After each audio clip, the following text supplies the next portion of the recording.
कि अम्मा कहाँ रखी है लुंगी? अरे वो तो विभा ने परसों ही धोकर रखी थी आपकी अलमारी में, देखो वहीं होगी। वो ना मैंने आज धो दी, मुझे लगा कि गंदी हो गई होगी।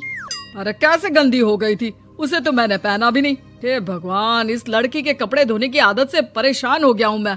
जितना तो घर में राशन नहीं आता उससे कहीं ज्यादा डिटर्जेंट पाउडर का खर्चा है। इसकी शादी करवा दो, शादी जाए अपने घर में ही करे काम, फिर चाहे घर के कपड़े धोने हो या पूरे गांव के। हाँ ठीक बोल रही हो, देखता हूँ मैं कोई लड़का। वो दिन भी आ जाता है जब विभा को देखने लड़के वाले आ जाते हैं। लड़की मुझे अच्छी लगी। होने वाली सास कहती है, बेटी अगर कुछ पूछना है तो पूछ लो।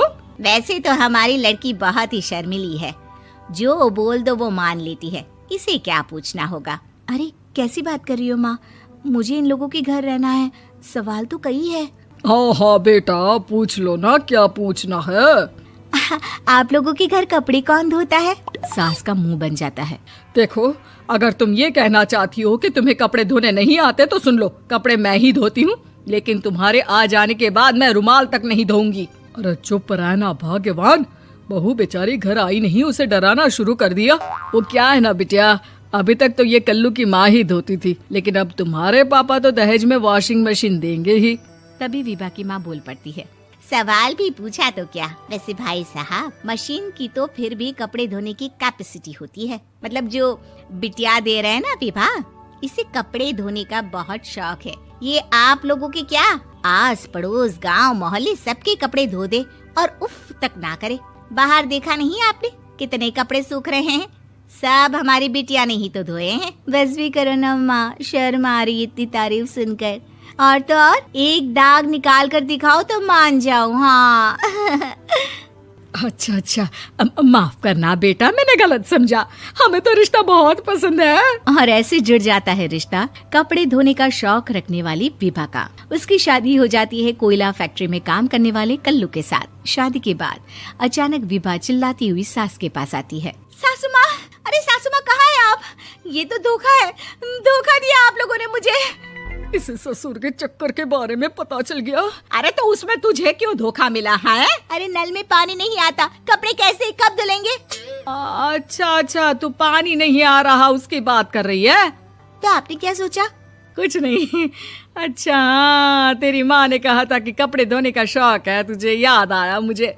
शौक बोलकर कपड़े धोने वाले मेरे जुनून को कम ना आके सासू माँ, कपड़ा धोना मेरा गुरूर है। तभी पति भी वहाँ आ जाता है। अभी मैंने इसे सनी देओल की फिल्म दिखाई है, उसी के डायलॉग मार रही है माँ। अच्छा सुन, साफ बता रही हूँ, पानी सुबह 4 से 6 और शाम को 10 से 12 आता है, समझी? विभा टाइमिंग सुनकर हैरान हो जाती है। ये क्या भूतों का मोहल्ला है? सुबह 4 बजे उठकर कौन कपड़े धोता है? 4 बजे टंकी में पानी जाता है, फिर सारा दिन धोना ना, किसने मना किया? अरे कैसी बात कर रही हैं? 200 लीटर की टंकी में कितने कपड़े धो लूंगी मैं, सुबह ही उठ जाऊंगी मैं। अब क्या था, विभा सुबह 4 से लेकर रात के 12 बजे तक कपड़े ही धोती रहती। एक रोज सास पड़ोस से निकलकर कहीं जा रही होती है कि साथ वाली कहती है, हाँ कल्लू की माँ, जरा ये बताओ कि 2 साड़ी है, 2 ब्लाउज और एक पेटीकोट और एक नाड़े वाला लंबा कच्छा। हाँ तो? अरे तो क्या, कितना लोगी धुलाई ये बताओ। धोबन दिख रहे हैं हम क्या? हमारे पति सरकारी नौकरी से अभी रिटायर हुए हैं और बेटा सुपरवाइजर है कोयला फैक्ट्री में। धोबन समझ रखा है हमें। हाय रे कल्लू की अम्मा, माफ कर दो, वो तो मोहल्ले में यही सब बता रहे थे कि तुमने बहू को कपड़ा धुलवाने के काम में लगा दिया है। सास को पड़ोसन की बात सुनकर गुस्सा आ जाता है। वो घर पहुंचती है जहां घर के बाहर ही इतने सारे कपड़े सूख रहे होते हैं जितने कि किसी धोबन के घर पर। अरे ओ कल्लू की दुल्हन, बाहर निकल। माँ जी यहीं आ जाओ, बाथरूम में चादर धो रहे हैं हम। अरे अभी हम धोते हैं, तुमको बाहर निकलो। ये आस पड़ोस वाले बोल रहे हैं कि हम बहू से कपड़े धुलवा कर उसे कपड़ा धोने वाली बना दिए हैं। अरे छोड़ो ना माँ जी, किन लोगों की बातों में आती हो? आस पास के लोगों का तो काम ही होता है कि वो किसी तरह सास बहू को लड़ा दे। बहू सारे घर के कपड़े धोती है, ये क्या कम है? बोलिए। सास को भी लग जाता है कि वो बहू का ये सनकीपन नहीं छुड़वा सकती, इससे अच्छा है कि खुद ही चुप हो जाए। एक रोज सास और बहू मंदिर जाते हैं, जहाँ सास की साड़ी वहाँ खड़ी भीख मांगने वाली से मिलती है। माँ जी क्या बात है, आपकी साड़ी उस भिखारन से कितनी मिल रही है ना?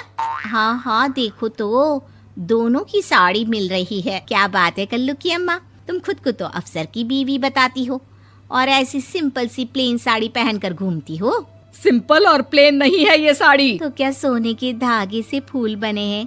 कुछ भी सासू माँ, कुछ भी। हाँ, बने थे इस साड़ी में सोने के धागे से फूल। मेरे पति लेकर आए थे मद्रास से स्पेशली मेरे लिए 10,000 की। ताहे भाई साहब इस भिखारन के लिए भी सेम टू सेम साड़ी लेकर आए होंगे 10,000 की। सास उस वक्त तो कुछ नहीं कहती, लेकिन बहू के साथ घर आती है और अलमारी से एल्बम निकाल कर लाती है। ये साड़ी देख रही है, ये वही साड़ी है जिसे मैंने अभी पहना था। इस साड़ी में ये जो चमकदार फूल दिख रहे हैं ना, ये सोने के धागों से काढ़े गए हैं। लेकिन तू लोकल वॉशिंग मशीन ब्रश से घिस घिस कर सारे फूलों को निकाल कर साड़ी प्लेन कर दी। मुझे माफ कर दीजिए सासू माँ। और तो और, जब मैंने तुझे तेरी गलती के लिए कुछ नहीं कहा, लेकिन तूने तो सबके सामने मेरा मजाक ही बना दिया। क्यों? बहू को समझ में आ जाता है कि अब से उसका कपड़े धोना बंद।